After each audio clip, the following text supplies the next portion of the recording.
لكل محتاج. أنت لك الغنى. السلام عليكم ورحمة الله وبركاته. إن الحمد لله نحمده ونستعينه ونستغفره ونؤمن به ونتوكل عليه. من يهد الله فلا مضل له ومن يضلل فلا هادي له. وأشهد أن لا إله إلا الله وحده لا شريك له. وأشهد أن محمدًا عبده ورسوله. أما بعد فإن خير الحديث كتاب الله وخير الهدي هدي محمد صلى الله عليه وسلم وشر الأمور محدثاتها وكل محدثة بدعة وكل بدعة ضلالة وكل ضلالة في النار. أعوذ بالله من الشيطان الرجيم. بسم الله الرحمن الرحيم. إنما يخشى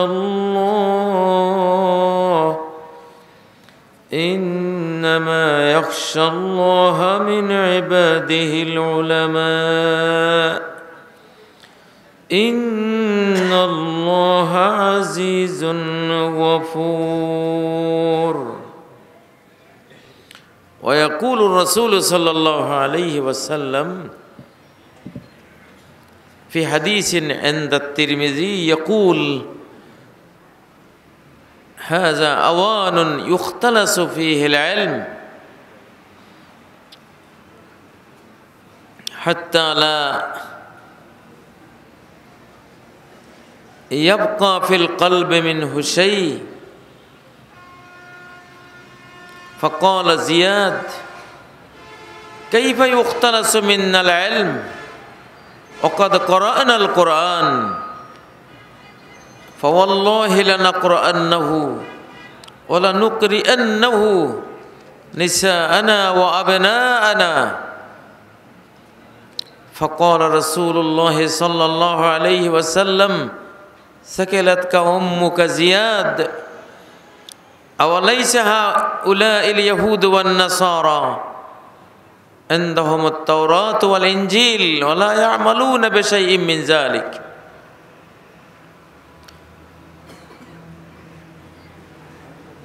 ولما سمع ذلك أبو الدرداء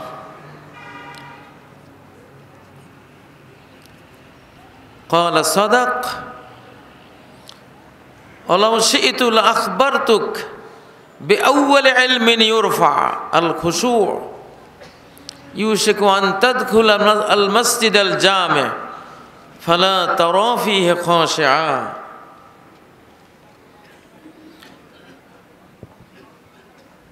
আজকের এই মহতী অনুষ্ঠানের মুহতারাম সভাপতি, সম্মানিত উলামায়ে কেরাম, সম্মানিত অতিথিবৃন্দ,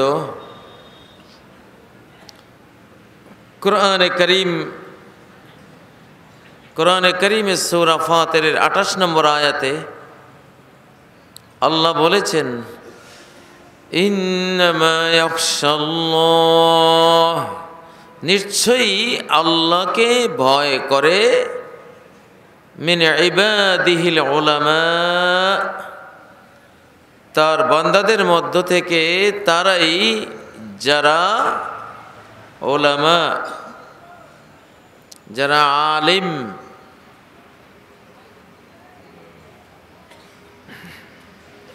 তিরমিজির হাদিসের মধ্যে আল্লাহ নবী সাল্লাল্লাহু আলাইহি ওয়াসাল্লাম বলেছেন,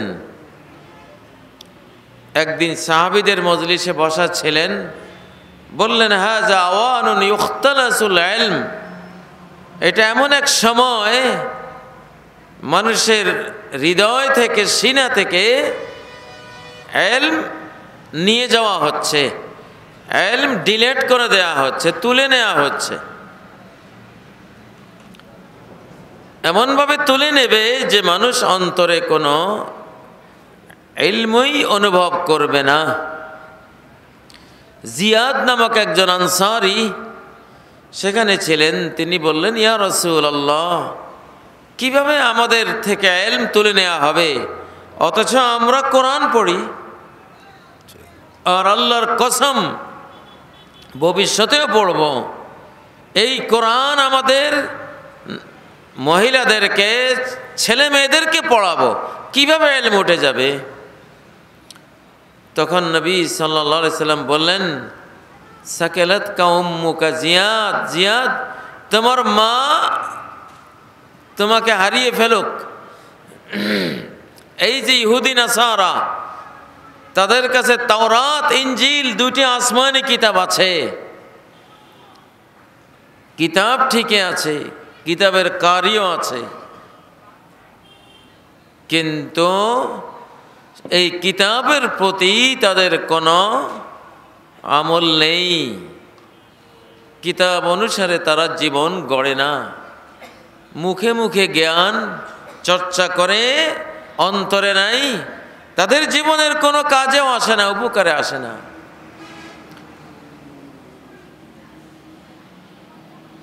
এই কথা শুনে আরেকজন সাহাবী বললেন যে ঠিকই ইলম উঠে যাবে। খুব গুরুত্বপূর্ণ হাদিসের এই অংশটি। লাউ শি'তু লা'আখবারতুকা বিআউয়ালি ইলমিন ইউরফা,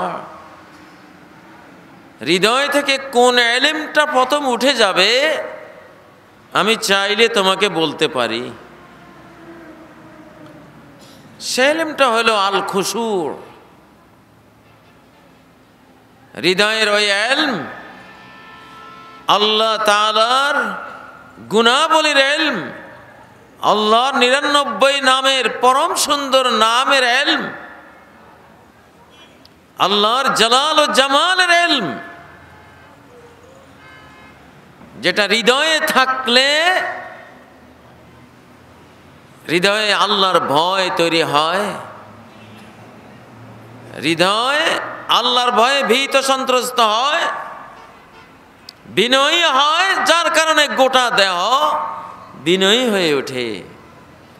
এই মূল ইলমটা এমনভাবে উঠে যাবে, ইউশিকু আন তাদখুলাল মসজিদাল জামে, বিশাল জামে মসজিদে তুমি ঢুকবা, ফালা তারা ফিহি খাশিআ, ইমাম মুয়াজ্জিন হাজার হাজার মুক্তাদি, এদের মধ্যে একটা মুসল্লিও পাবে না খাশিআন, যে আল্লাহর ভয়ে এমন ভীত, হৃদয়ে এমন আল্লাহর ভয় বিরাজমান, তার সেই ভয়ে তার গোটা দেহ অস্তিত্ব একেবারে স্থির কাঠ হয়ে আছে। সালাতে দাঁড়ালে বুঝাই যায় না এটা গাছ না মানুষ, একটু টল নাই। এই জ্ঞানটা উঠে গেছে।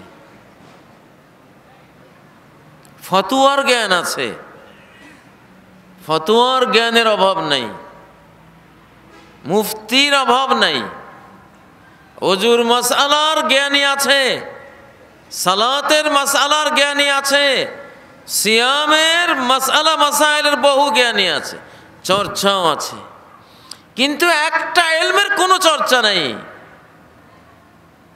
সেই ইলম হলো ইলমুন বিল্লাহ, আল্লাহ সম্পর্কিত ইলম, যে ইলমটা অন্তরে আসলে এমন ভয়, আল্লাহর ভয় ঢুকে তার অঙ্গ প্রত্যঙ্গ সব আল্লাহর গোলামি করার জন্য 100% প্রস্তুত হয়ে যায়, বিনয়ে বিগলিত হয়ে যায়, কাদামাটি হয়ে যায়।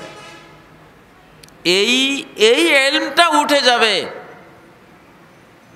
ইন্নামা ইয়াখশাল্লাহ মিন ইবাদিহিল উলামা,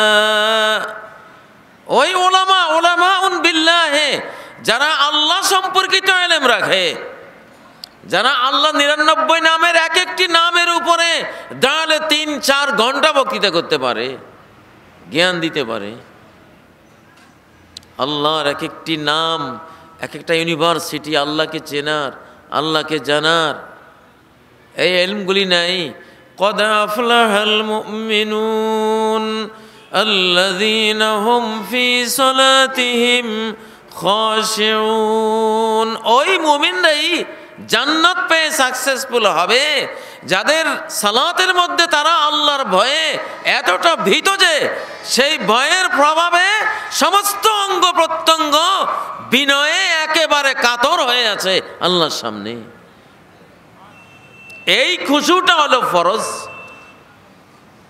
সালাতে অনেকগুলি ফরজ আছে, তন্মধ্যে সবচেয়ে বড় গুরুত্বপূর্ণ ফরজ হলো ওই ফরজটা যেটাকে কোরআনে খাশিউন বলা হয়েছে, খুশু। প্রিয় ভাইরা, ইলম যতক্ষণ অন্তরে না যাবে, আল্লাহর ইলম যতক্ষণ অন্তরে না ঢুকবে, তখন বিরাট বড় বড় আলেম হবে কিন্তু আমল থাকবে না, আল্লাহর ভয় থাকবে না, আল্লাহর পরিচয়ে নূর তার ভেতরে থাকবে না। আমাদের শিশুকালে আমরা এক শ্রেণীর ওলামা দেখতাম, আল্লাহর ভয়ের চিহ্ন তাদের সারা অস্তিত্ব জুড়ে বোঝা যেত। আজকে সেটা বোঝা যায় না। সালাতে দাঁড়িয়ে আমরা আল্লাহকে ভুলে থাকি, সালাতে দাঁড়িয়ে আল্লাহকে ভুলে থাকি। আকিমিস সালাতা লিযিকরি, সালাত কায়েম করো আমাকে মনে রাখার জন্য, আমাকে কল্পনা করার জন্য। আনতাবুদাল্লাহ কাআন্নাকা তারাহু, এমনভাবে ইবাদত করবে যেন, এমনভাবে আল্লাহর কথা মনে আনবে, আল্লাহর কথা মনে করবে।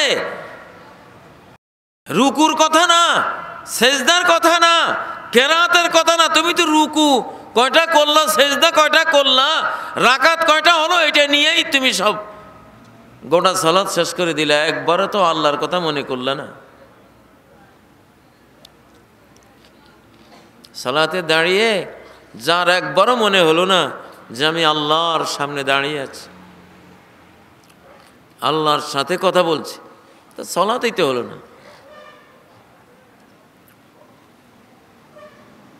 প্রিয় ভাইরা, আকিমিস সালাতা লিযিকরি, মসজিদে দরজায় দাঁড়িয়ে ফকির,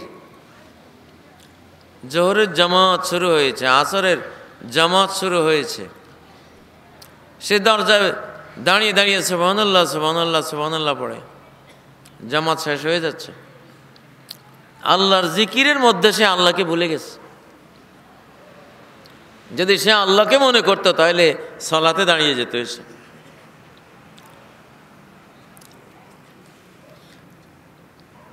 কি এক ভয়াবহ বিপর্যয় মুসলমানদের হৃদয় জগতে। আল্লাহকে তো ভুলেই গেছি।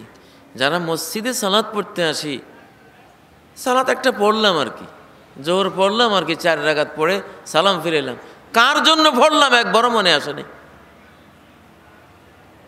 কার সামনে দাঁড়ালাম, সেই দাঁড়ানিটা দাঁড়াতে পারলে তো ভয়ে ওই কাজী সুরাইহের মতো হতো। কাজী সুরাই যখন জঙ্গলে গিয়া সালাতে দাঁড়াতেন, শিয়াল এসে খামসাখামসি করতো, কাপড় ধরে টানতো, কামড় দিত। এটা কি মানুষ? এটা কি? শিয়ালের মতো চালাক প্রাণীও বুঝতেছে না যে এই দাঁড়ায় রয়েছে যে এটা কি। সালাত তাকে কাঠ বানিয়ে দিয়েছে। প্রিয় ভাইরা, সাহাবায়ে কেরাম সালাতে দাঁড়ালে দুনিয়া একদিকে, তারা আরেক দিকে। আলী কাররামাল্লাহু ওয়াজহাহু ওর পা থেকে তীর বের করতে পারতেছে না সালাত অবস্থায়, কয়েকজনে টেনে বের করলো, ওনার খবরই হয় নাই। সাদ ইবনে আবি ওয়াক্কাস বলেন, 3 জায়গায় আমি মহাবীর, আনা রাজুলুন ফি সালাস, 3 জায়গায় আমি মহাবীর। ওফি গায়রি যালিক ফাআনা ওয়াহিদুম মিনান নাস, 3 জায়গার বাইরে আমি নরমাল পাবলিক। যেই 3 জায়গায় আমি মহাবীর, শয়তান কখনো আমাকে হারাতে পারে নাই। দুশ্মনের হাতে কোনোদিন যেই 3 জায়গায় পরাজিত হয় নাই, সেই 3 জায়গার এক জায়গা হলো মা কুমতু ফিস সালাতি ফাশুগিলাত নাফসি বিগাইরিহা। জীবনে 1 রাকাত নামাজ সালাত, 1 রাকাত সালাত এরকম পড়ি নাই যে সালাতে দাঁড়াবার পরে মনটা আল্লাহ ছাড়া আর কোনো দিকে গেছে।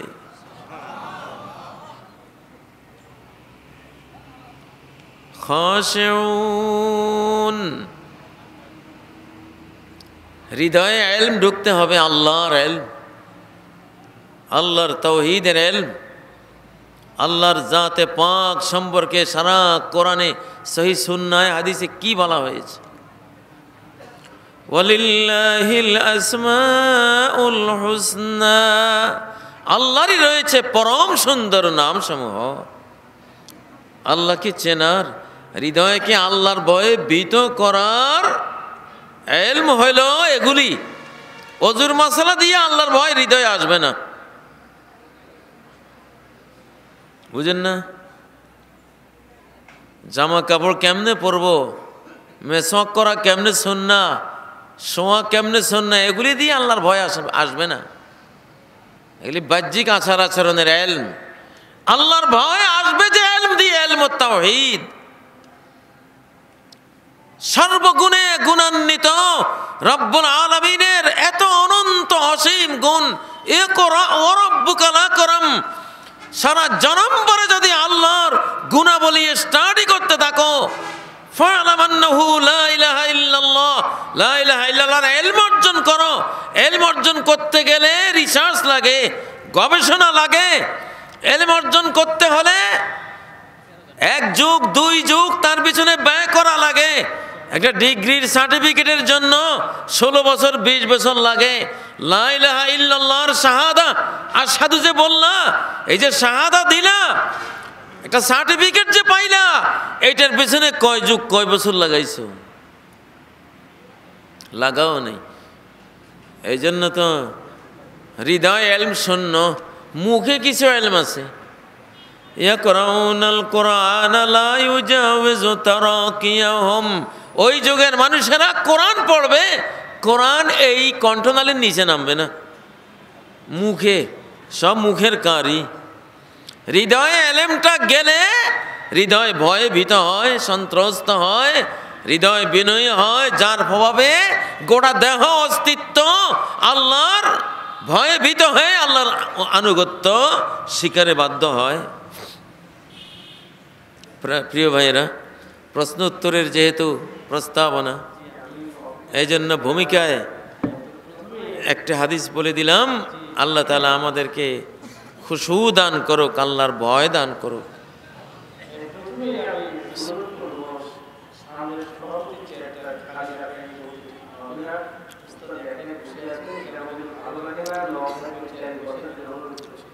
বসেন, চেয়ারে বসেন, সময় খুব কম, পাশাপাশি বসেন, দেখি কেমন লাগে।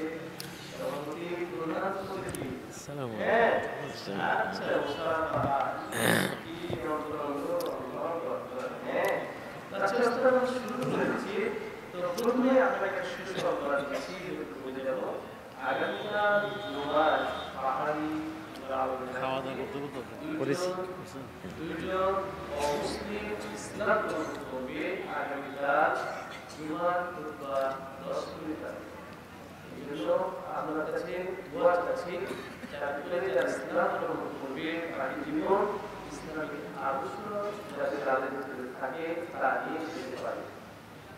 জি হ্যাঁ, ধন্যবাদ। আমরা চলে যাচ্ছি প্রথম প্রশ্ন। আমরা অনেক সময় শুধু নারায়ে তাকবীর, লিল্লাহি তাকবীর, তো নারায়ে তাকবীর, লিল্লাহি তাকবীরের ভিতরে পার্থক্যটা কি এবং প্রয়োজন পড়লে কোনটি করব? নারায়ে তাকবীর না লিল্লাহি তাকবীর? আলহামদুলিল্লাহ, একটি সুন্দর প্রশ্ন আমরা পেলাম। নারায়ে তাকবীর আর লিল্লাহি তাকবীর, নারায়ে তাকবীর যারা দিয়েছেন তারা না বুঝে দিয়েছেন। নারা শব্দের অর্থ কি বুঝেন নাই? নারা শব্দের অর্থ হলো বেহুদা চিৎকার, নিরর্থক চিৎকার। অথচ আল্লাহু আকবার এটা কোনো নিরর্থক চিৎকার নয়, অর্থবিহীন কথা নয়, বিশাল অর্থবোধক একটি পবিত্র বাণী, কমপ্লিট বাণী। অতএব নারা শব্দ এই আল্লাহু আকবরের সাথে যুক্ত হতে পারে না। নারার আরেকটি অর্থ আছে, খারাপ মহিলারা পুরুষদেরকে যে আহ্বান করে তাদের ওই আহ্বানকে নারা বলে, আরও বিশ্রী, আরও নিকৃষ্ট। অতএব লিল্লাহিত তাকবীর এটাই হলো আল্লাহর নামের সাথে ম্যাচিং করা সম্মানজনক একটি শব্দ। আমরা লিল্লাহি তাকবীর বলবো, নারায়ে তাকবীর বলবো না। আল্লাহ হেফাজত করুন।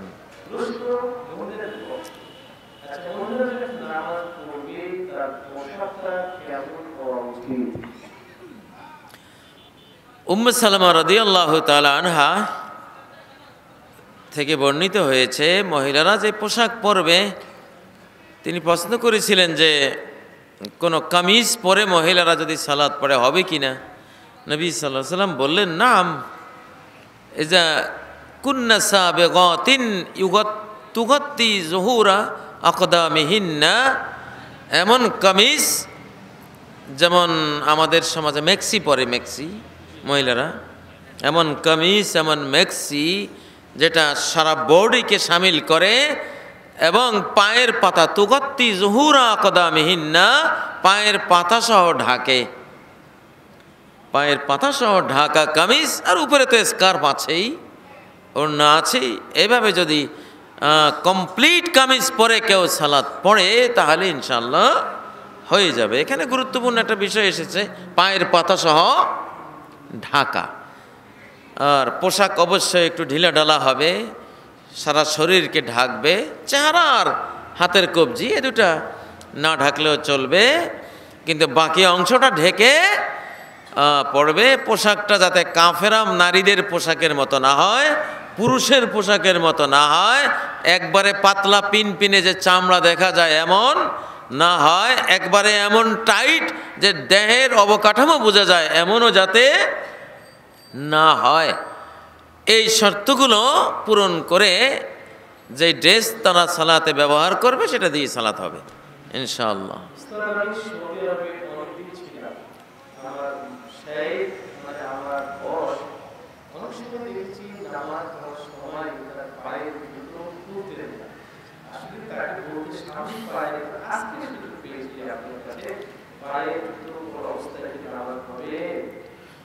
পায়ে জুতো পরে সালাত হবে কিনা? হ্যাঁ, সুন্দর প্রশ্ন। আসলে নবীজির বহু সুন্নাহ সমাজে আমাদের ব্যর্থতার কারণে অপরিচিত হয়ে গেছে, সুন্নাহগুলো মরে গেছে। সাহাবায়ে কেরাম এবং রাসূলুল্লাহ সাল্লাল্লাহু আলাইহি সাল্লাম তারা যে মসজিদে সালাত পড়তেন, মসজিদটা ছিল কঙ্কর, ধুলিবালিওয়ালা, ডাইরেক্ট বালির উপরে, কঙ্করের উপরে সেজদা করতেন। ধুলি আর বালি কপালে, নাকে, হাতে, হাঁটুতে লেগে একাকার হয়ে যেত। মানে মাটির মানুষ যেন মাটির উপরে লুটিয়ে পড়েছে আল্লাহর সামনে। সেই যে কি আবেগ, সে যে কি আল্লাহমুখিতা, আল্লাহর সামনে বিনয়, ভালোবাসা, যেন কাদা মাটিতে নিজেকে লুটিয়ে দিয়েছেন। এমনকি কদরের রাতে তো ওই মসজিদে যখন বৃষ্টি হলো, কাদা, ওই দিন বালিগুলি কাদায় রূপান্তরিত হয়ে নবীজির কপালে, নাকে, হাতে, হাঁটুতে লেগে একাকার। তো ওই মসজিদে আল্লাহ রসুল সাল্লাল্লাহু আলাইহি সাল্লাম এবং সাহাবীরা সবাই জুতা পরেই সালাত পড়তেন, জুতা পরেই সবাই সালাত পড়তেন। সহিহ বুখারীতে এসেছে, আল্লাহ নবী বলছেন, খালিফুল ইয়াহুদ, ইহুদিরা জুতা পরে সালাত পড়ে না, সাল্লু ফি নিআলিকুম, তোমরা স্যান্ডেল পরে সালাত পড়ো। ইহুদিদের খেলাফ করো। কারণ দুনিয়ার সব অফিসে যাইতেই ভদ্রলোকেরা, অফিসাররা শু পরে যায়, কারণ অফিসের একটা মান মর্যাদা আছে, শু পরে যায়, ঠিক না? পায়ের শুটা একটা পায়ের জিনত, পায়ের সৌন্দর্য। আল্লাহ বলেছেন খুযু যিনাতাকুম ইনদা কুল্লি মসজিদ, মসজিদে যাওয়ার সময় সৌন্দর্য যেটা ভূষণ, যেটা তোমার বস্ত্র, এটা নিয়ে যাও। হ্যাঁ, তো পায়ের ভূষণ হলো পায়ের জুতো, পায়ের স্যান্ডেল। এই জন্য ইসলামের মূল বিধান ছিল স্যান্ডেল জুতো পরে সালাত পড়া। তো একবার নবীজির জুতার মধ্যে নাপাক ছিল, জিবরাইল এসে বলেন ইয়া রাসূলুল্লাহ আপনার জুতার মধ্যে নাপাক আছে। নবীজি জুতাটা খুলে ফেলে দিলেন।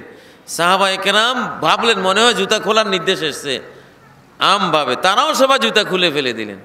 নবীজি সালাম ফিরিয়ে বললেন আমাকে তো জিবরাইল বলেছেন আমার জুতার তলায় নাপাক আছে, এই জন্য খুলে ফেললাম, তোমরা ফেলে দিলা কেন? ক্বালু ইয়া রাসূলুল্লাহ রাআইনাকা আলকাইতানা আলাইকা, আমরা দেখেছি আপনি ফেলে দিয়েছেন, এই জন্য আমরাও খুলে ফেলে দিয়েছি। তাহলে বোঝা গেল স্যান্ডেল পরে সালাত পড়লে সওয়াব বেশি হবে।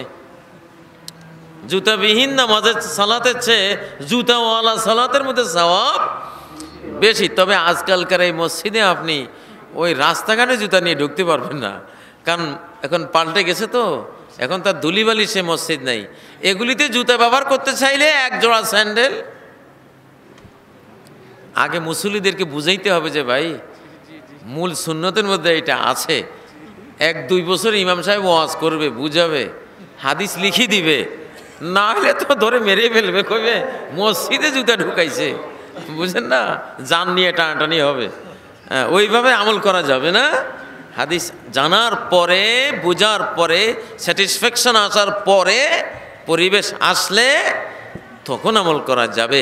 আল্লাহ তাআলা তৌফিক দান করুন।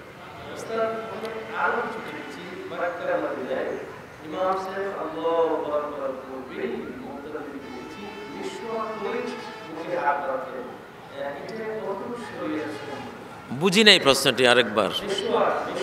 ও মেসওয়াক,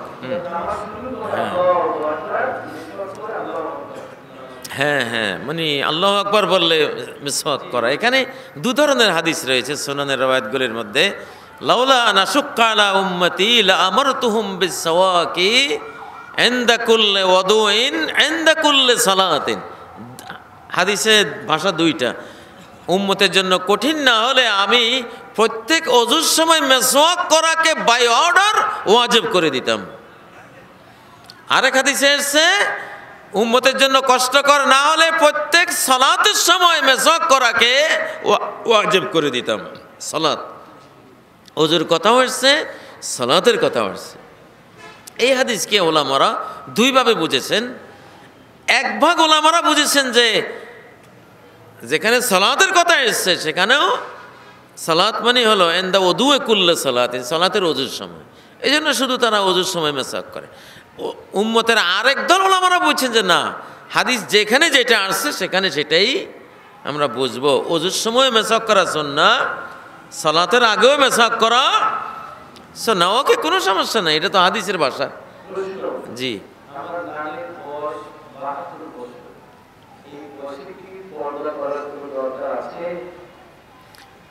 এই বয়সে আল্লাহ, এই বয়সের নারীদের জন্য আল্লাহ নিজে ফতোয়া দিয়েছেন, ওয়াল কাওয়াইদু মিনান নিসাই আল্লাতী লা ইয়ারজুনা নিকাহা, ঘর বসা নারী যাদের বিয়ের আর কোনো আশা নাই, বিয়ের বয়স নাই, ফালাইসা আলাইহিন্না জুনাহুন, তাদের কোনো গুনাহ নাই, আন ইয়াদানা সিয়াবাহুন্না, তারা যদি উপরের বোরকা জিলবাব রেখে দেয়, ব্যবহার না করে, গায়রা মুতাবাররিজাতিম বিজিনা, তবে শর্ত হলো এমন লিপস্টিক, এমন আইব্রু, এমন দুল, এমন ফুল এগুলি ব্যবহার না করবে যেগুলি সাধারণত তরুণী নারীরা ব্যবহার করে।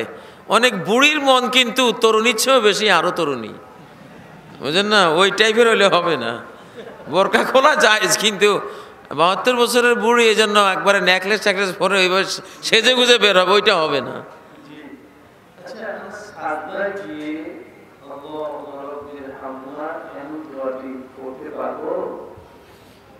কোরআনের দোয়াগুলি বা কোরআনে কারীম সম্পর্কে যেটা হাদিসে এসেছে, ইন্নী নুহিতু আন আকরাউল কুরআনা রাকিআন ওয়া সাজিদা, নবী সাল্লাল্লাহু আলাইহি ওয়াসাল্লাম বলছেন আমাকে রুকু সিজদা অবস্থায় কোরআন পড়া থেকে নিষেধ করা হয়েছে।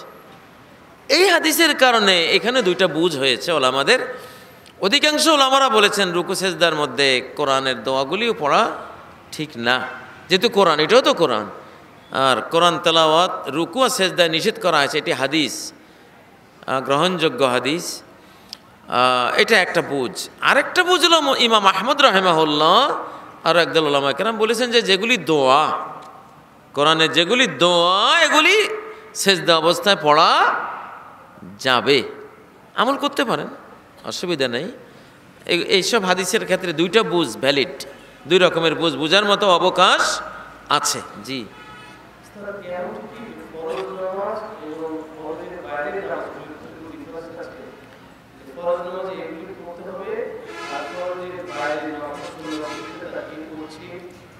দোয়ার ক্ষেত্রে সাধারণত আমরা ওলামায়ে কেরাম একটা পার্থক্য আমরা করি, ওলামায়ে কেরাম করেন যে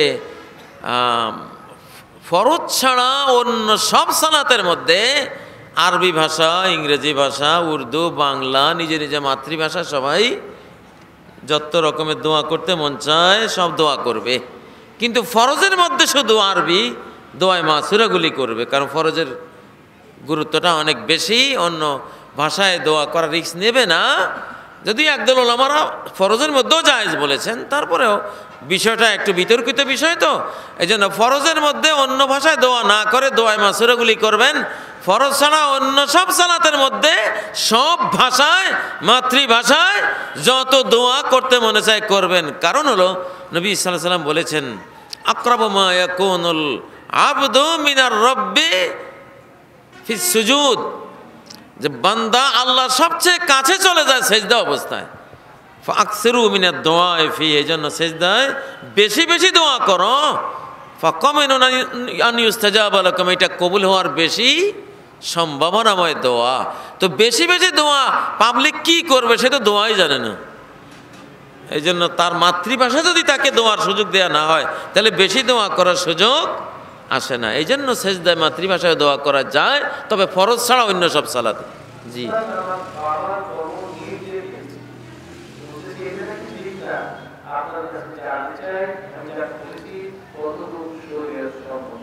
হ্যাঁ, কবর ইট দিয়ে বাঁধা ঠিক না। নবী সাল্লাল্লাহু আলাইহি সাল্লাম তার এক আপনজনকে কবর দিয়ে একটা পাথর এনে তার কবরের ওখানে রেখেছেন, এইটুকু সহিহ হাদিসে আছে। একটা পাথর এনে রেখেছেন, এখনও মক্কায় মদিনায় কবরস্থানে একটা পাথর রেখে দেয়, ওই হাদিসের উপর আমল করে। কিন্তু অন্য একটা হাদিসে নিষেধ এসছে কবরে কোনো নির্মাণ সম্পর্কে, লা তাবনু আলাল কুবুর, কবরের উপরে কোনো ওয়াল প্রাচীর নির্মাণ করো না, লা তুজাসসিসুল কুবুর, কবরকে বাধাই করো না। এই রেওয়ায়েতগুলি সহিহ মুসলিমের রেওয়ায়েত। এই হাদিসগুলির কারণে কবর বাঁধাই যদি করে থাকেন, ভুল করেছেন, ওটা ভেঙে ফেলুন, ভেঙে কবরের ওখানে সিথানে একটা পাথর রেখে দেন, যে এখানে একজন মানুষ ছিল, মৃত্যুবরণ করেছেন, এটা চিহ্ন, এইটুকু করা যায়।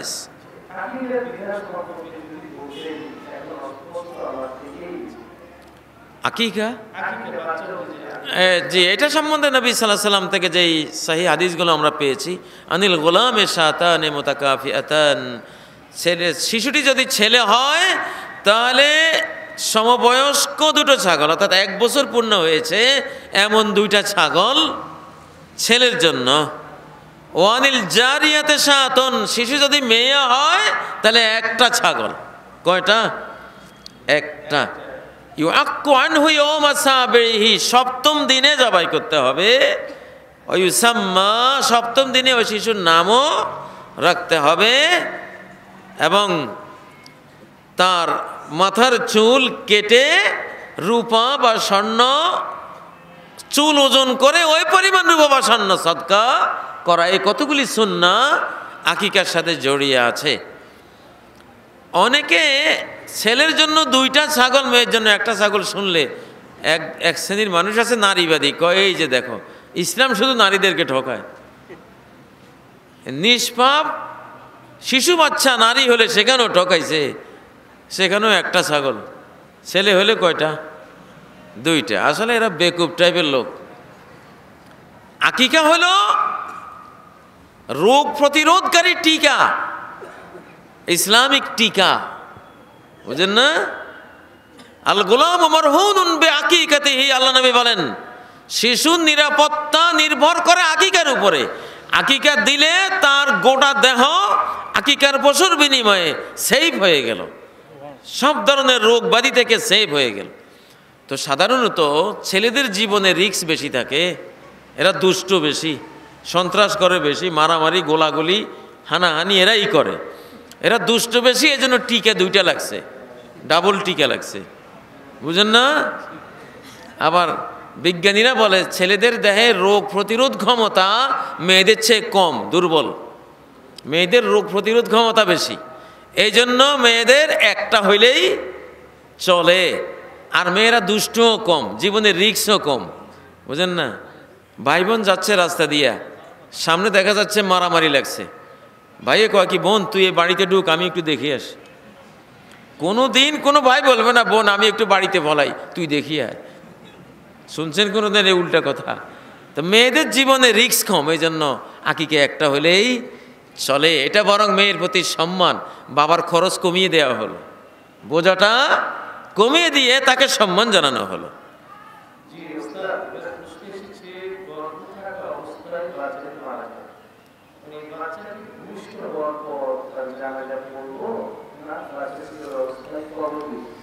জি, নাসিরুদ্দিন আলবানীর সহিহ হাদিস সিরিজে এই মাসালাটির জবাব এসেছে। আল্লাহ নবী সাল্লাল্লাহু আলাইহি ওয়াসাল্লাম বলেছেন, আস-সাকতু ইউসাল্লা আলাইহি, যদি গর্ভপাতে শিশু পড়ে যায়, মরা শিশু জন্ম হয়, ইউসাল্লা আলাইহি, তার জানাজা দিতে হবে, জানাজা দিতে হবে।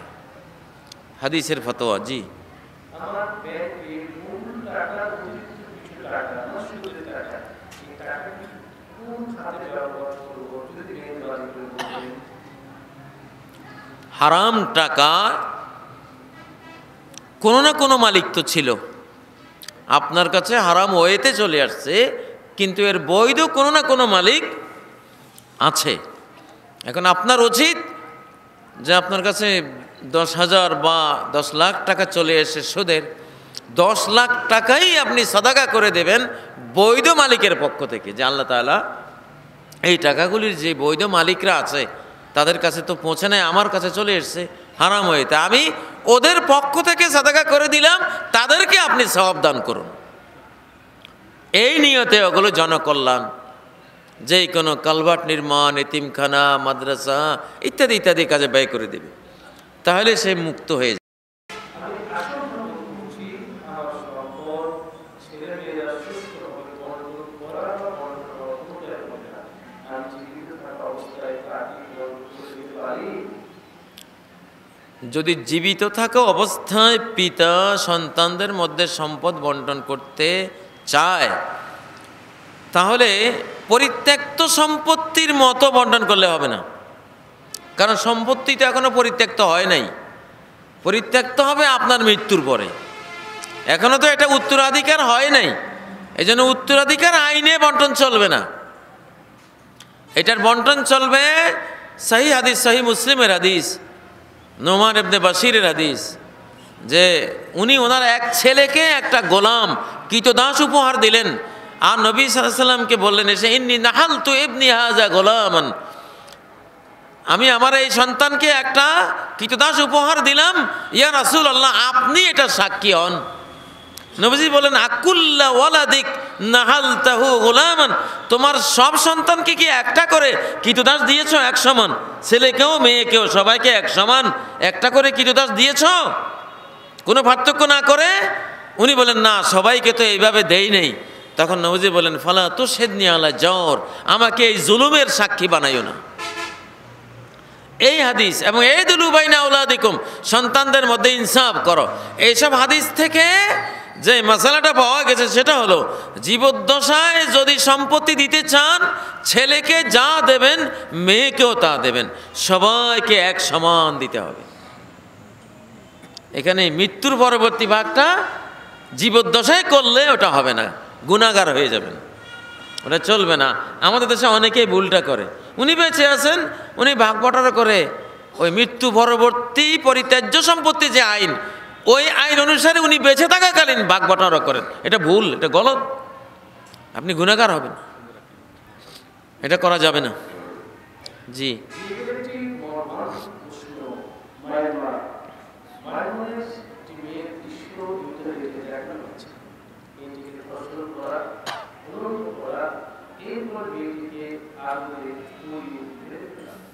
জানতে পেরেছিলাম যে মেয়েটি নাকি কোরআনের হাফেজ ছিল এবং আমি আমাকে আঘাত করে আমি পর্যন্ত সে হাফেজা 14 বছরের মেয়েটির কথা বলতে পারি না। আমি একটা মুসলিম হিসেবে আমার কি করণীয় যদি আপনি মেহরবানি করে বলতেন। আসলে মিয়ানমার সহ এসব দেশে যে ঘটনা ঘটে, আল্লাহ তাআলা কিয়ামতের দিন সারা মুসলিম জাহানের রাষ্ট্রপ্রধান, রাষ্ট্রের মালিক, হয়তোবা জনগণ সহ সবাইকে কাঠগড়ায় দাঁড়া করাবেন যে এদের জীবন রক্ষার জন্য ভূমিকা নিলা না কেন। হাজ্জাজ বিন ইউসুফ সেই আজ থেকে কতশো বছর আগে, 1200 বছর আগে করাচি বন্দরে 2টা মুসলিমা মেয়ে হাজ্জাজের কাছে শরীরের রক্ত বের করে চিঠি লিখে দিয়েছিল। করাচি বন্দরে ওদের জাহাজ লুণ্ঠিত হয়েছিল, তারা জলদস্যুদের হাতে বন্দী নির্যাতিতা হচ্ছিল। তারা কৌশলে একটা চিঠি হাজ্জাজের কাছে লিখেছে, ইরাকের গভর্নর। হাজ্জাজ তার 17 বছরের জামাতা মোহাম্মদ বিন কাসেমকে দিয়ে 7000 সৈন্য, পরে আরও 5000, 12,000-এর বিশাল বাহিনী পাঠিয়েছেন এই 2 মুসলিমা তরুণীর ইজ্জত নষ্ট করার প্রতিশোধ নেওয়ার জন্য। এবং যারা এই অপকর্ম করেছে মোহাম্মদ বিন কাসেমের কাছে রাজা দাহির যাতে ওদেরকে অর্পণ করে দেয়, এই অর্ডার দিয়ে এসেছিল। পরে ওরা অর্পণ করে নাই, যুদ্ধ হয়েছে। যুদ্ধে গোটা সিন্ধু প্রদেশ, করাচি বন্দর সহ বিন কাসেম দখল করে ইসলামে ঝান্ডা উড়িয়ে দিয়েছিলেন। 2টা মেয়ের ইজ্জত রক্ষার জন্য এই যুদ্ধটা করেছিলেন। আল্লাহু আকবার। এই ছিল আগের যুগের, এটাই ছিল কোরআনের নির্দেশ। বিশ্বে কোথাও একজন মানুষ নির্যাতিত হওয়ার অর্থ হলো গোটা মানব জাতি নির্যাতিত হওয়া। ইসলাম এটা বরদাস্ত করে না, মুসলিমদের ক্ষেত্রেও না, অমুসলিমদের ক্ষেত্রেও না, কারো ক্ষেত্রেই এই জুলুম বরদাস্ত করে না। এখন এই মর্মান্তিক ইতিহাস, মর্মান্তিক যে ঘটনাগুলি ঘটে, আমরা জনগণ, আমাদের তো আর কিছু করার মতো ক্ষমতা নাই। একটা ক্ষমতা আল্লাহ দিয়েছেন, দোয়া, দুঃখ বেদনা আল্লাহর কাছে প্রার্থনা করা। তো অন্তত আমরা সবাই আল্লাহর কাছে রব্বানা আখরিজনা মিন হাযিহিল ক্বরিয়াতিজ যালিমি আহলুহা ওয়াজআল লানা মিন লাদুনকা ওয়ালিয়্যান ওয়াজআল লানা মিন লাদুনকা নাসীরা, এই দোয়াগুলি আমরা করতে পারি তাদের জন্য আল্লাহর কাছে। আরও যে দোয়া আমরা করতে পারি, ওগুলি করলে হয়তো আল্লাহ তাআলা একটা ব্যবস্থা করবেন। আর আমাদের সরকার, জাতিসংঘ, সারা মুসলিম জাহানের সরকারদের কাছে আমরা আকুতি জানাতে পারি, ফেসবুকে, ইন্টারনেটে আমরা আহ্বান জানাতে পারি এগুলির জন্য তারা যাতে শক্ত ভূমিকা গ্রহণ করে। আল্লাহ তাআলা তৌফিক দান করুন।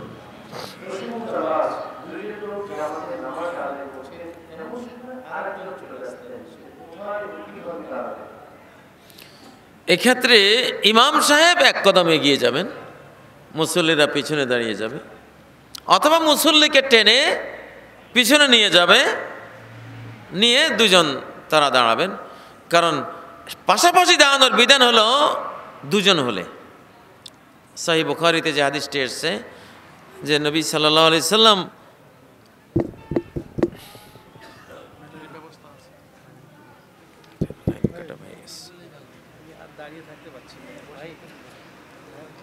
একটু বসেন,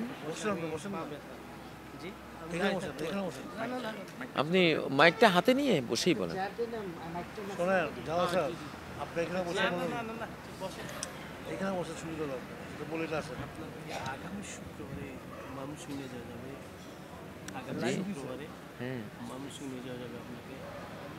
না, তো প্রোগ্রাম আছে, কোথায় আছে জানি না, কিন্তু প্রোগ্রাম তো আছে। জি, কোনো রকম ভাবে নিয়ে যাওয়া যায়। এখন যদি কোনো প্রোগ্রাম মিস হয় তখন দেখা যাবে আর কি,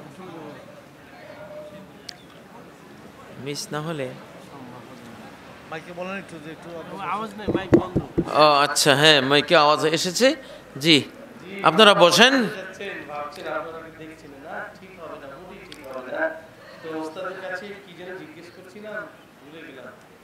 বলছিলেন প্রশ্ন? জামা? হ্যাঁ জামাত পিছনে টান দেওয়ার পাশে। হ্যাঁ ওটা জি সাহেব সামনে চলে যাবেন। জি। হ্যাঁ জি জি। ইবনে আব্বাসের সাথে নবীজি সালাত পড়ছিলেন তো তখন ইবনে আব্বাসের কান ধরে ডান দিকে উনি দাঁড় করে দিয়েছেন। কান ধরে? হ্যাঁ ফাজআলানি আন ইয়ামিনি, কান মলাও দিয়েছিলেন নামাজ অবস্থায়, সালাত অবস্থায়। জি জানো না কেন নাকি? হ্যাঁ কান মলা দিয়ে ডান দিকে নিয়ে আসছেন দুইজন। এটা দুইয়ের বিধান, তিন হয়ে গেলে পিছনে চলে যাবে বা ইমাম সামনে চলে যাবে। যেভাবে কাতার ফুলফিল কাতার হলে ইমাম যেভাবে দাঁড়ান, ওই হাদিসগুলি তিনজনের ক্ষেত্রে ব্যবহার করব আমরা। আরে আমি কি চেয়ার দিচ্ছ? বসেন, শেষ করে দেন, তো অনেক হয়ে গেছে। শুনেন আর 5টা প্রশ্ন দেন। 5টা প্রশ্ন বলতেন।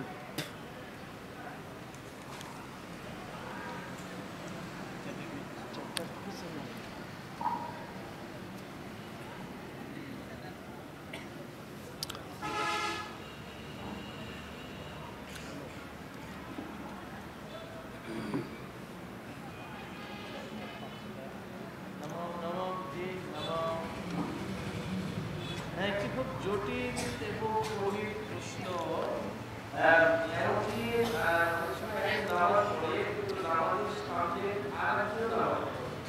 এখন এক নামাজের সামনে আসে, তার নামাজ শেষ হয়ে সে কি ডানে বা বামে যেতে পারে? নামাজির সামনে আর এক নামাজি বসে আছেন, এখন ওনার সালাত শেষ। সালাত শেষ হলে তিনি তো সামনের দিকে হেঁটে চলে যেতে পারেন।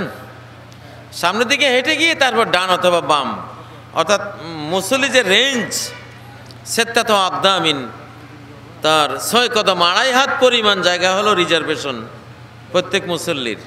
তার দাঁড়ানো জায়গা থেকে 2.5 হাত পরিমাণ জায়গা পর্যন্ত তার, এর বাইরে দিয়ে মুসল্লি চলে যাবে, কিন্তু এই 2.5 হাতের ভিতর দিয়ে যাবে না।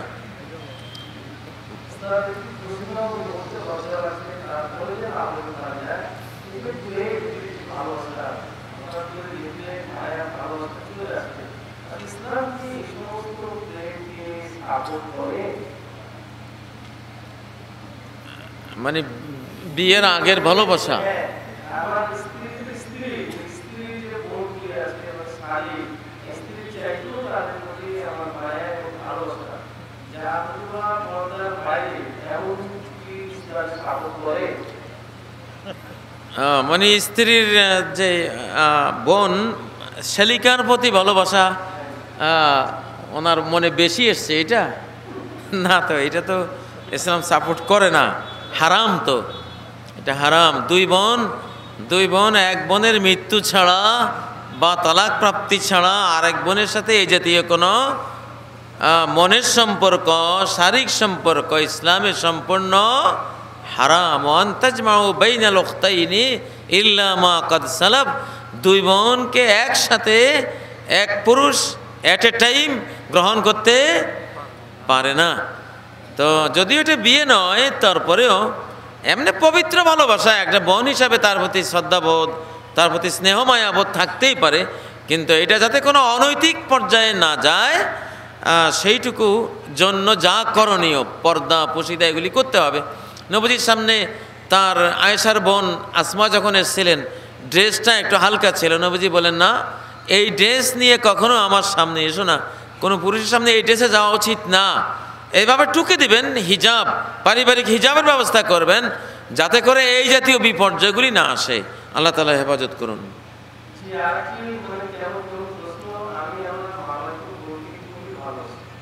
আমার ধারণা হলো আমার বোনের মা, আমার মা, তার বাবা, আমার বাবা, তার ফ্যামিলি, আমার সবার কাছে বিবাহ।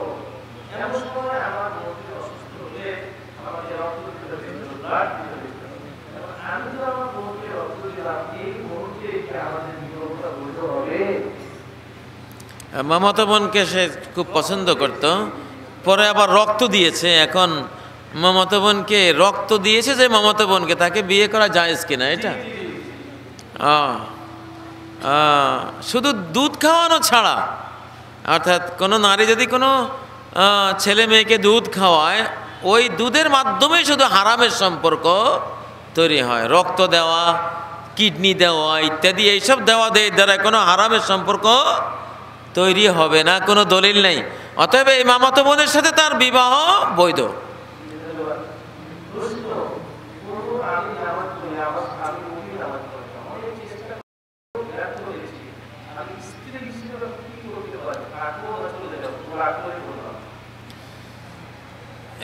স্ত্রীর উচিত স্বামীকে বেনামাজির বিধানগুলো জানানো।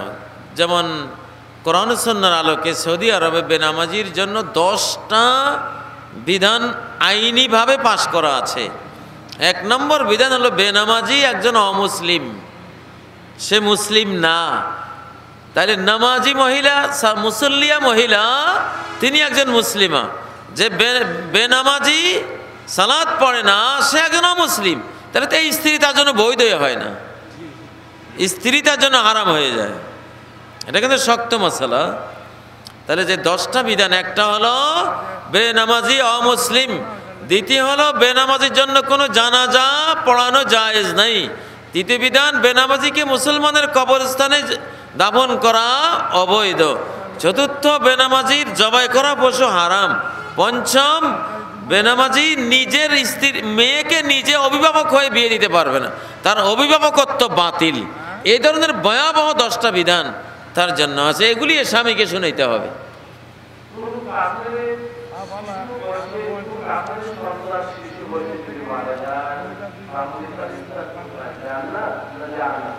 এটা নিয়ে অনেক কথাবার্তা আছে। তবে নাসিরউদ্দিন আলবানীর একটি সহিহ হাদিস, সালতু রব্বি আল হুতামা, আমি আমার রবের কাছে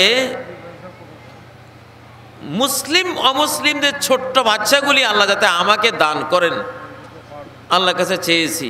ফাআতানিহা, আল্লাহ আমাকে দান করে দিয়েছে। যত ছোট্ট শিশু মারা যাবে সবগুলির অভিভাবকত্ব নিয়েছেন মুহাম্মদুর রাসূলুল্লাহ সাল্লাল্লাহু আলাইহি সাল্লাম, এবং সেগুলি জান্নাতে যাবে ইনশাআল্লাহ, নিষ্পাপ শিশু।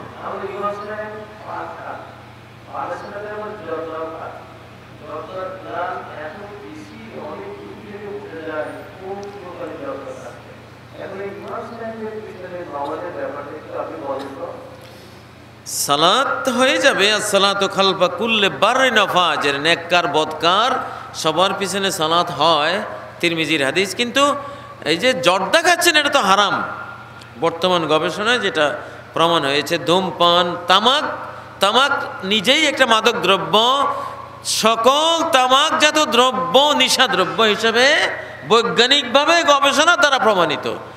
এই যুগে এখন আর তামাক, জর্দা, গুল এগুলি কোনো কিছুই আর মুসলমানের জন্য ব্যবহার করা, খাওয়া হালাল নয়, এগুলি থেকে বেঁচে থাকা ফরজ। ইমাম যদি জর্দা খাওয়া থেকে তওবা না করেন, তাহলে ইমাম সাহেবের বিরুদ্ধে কিছু অ্যাকশন নেওয়া লাগবে আর কি। হ্যাঁ,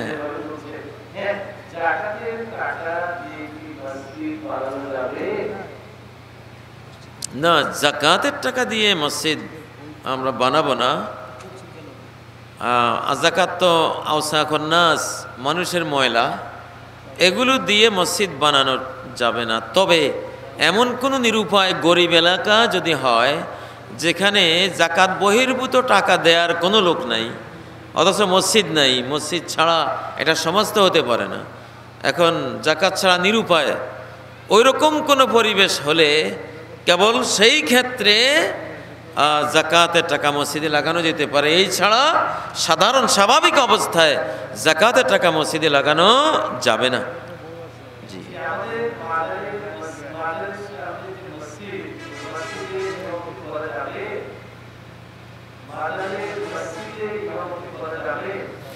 না, এই জাতীয় মাজার বা কবরওয়ালা মসজিদে নামাজ পড়া ঠিক না। এগুলি শিরকের বিরাট একটা সহায়ক কাজ হয়ে যায়। এইসব মসজিদে খুতবা দেওয়া, সালাত পড়া এগুলি বর্জন করা উচিত। লা তুসাল্লু আলাল কুবুর, কবরের আশপাশে সালাত পড়ো না। লা তুসাল্লু ইলাল কুবুর, কবরের দিকে ফিরেও সালাত পড়ো না।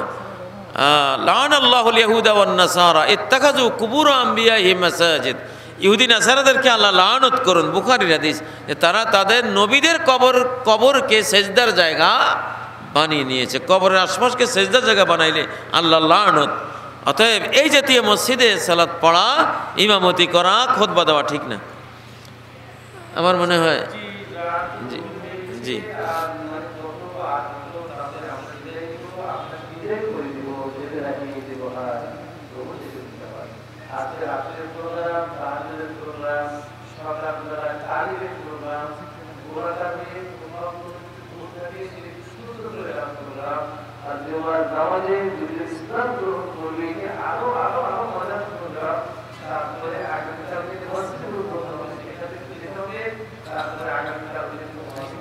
সমাপ্ত করে দিন। জি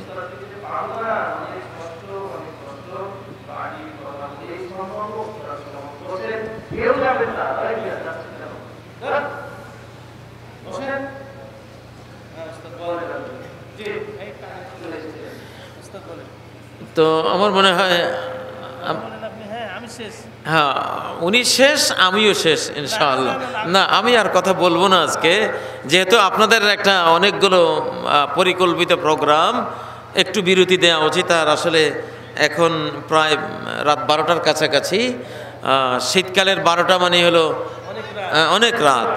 তো আজকে এখানেই ইতিরেখা টানলাম। আল্লাহ তাআলা এগুলো থেকে আমাদেরকে উপকৃত করুন, আমাদেরকে জ্ঞানের আলোকে আলোকিত মানুষ হওয়ার তৌফিক দান করুন। কাফারাতুল মাজলিস দিয়ে শেষ করছি। সুবহানাকাল্লাহুম্মা ওয়া বিহামদিক আশহাদু আল্লা ইলাহা ইল্লা আনত আস্তাগফিরুকা ওয়া আতুবু ইলাইক। ওয়াসসালামু আলাইকুম ওয়া রাহমাতুল্লাহি ওয়া বারাকাতুহু।